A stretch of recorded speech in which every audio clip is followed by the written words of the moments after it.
So today I just wanted to quickly talk about the new head unit that I put in my 2009 Lancer.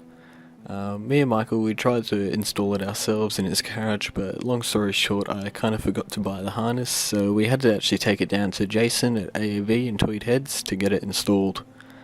The head unit is a JVC double-din touchscreen and the dash kit is from Metra.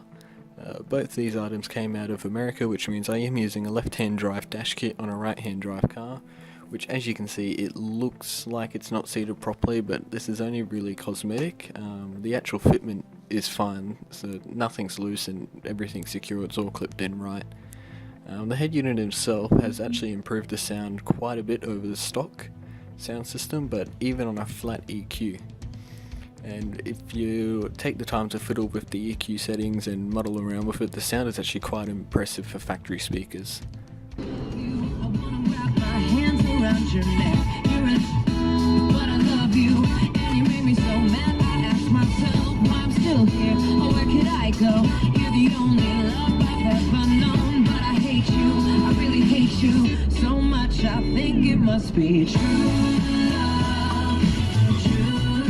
As I said, this was going to be a quick video, so I'd like to thank you guys for watching. Don't forget to leave a like, a comment, and check out the links in the description below. I've been Dean from Street Cars Garage. I'll see you in the next episode.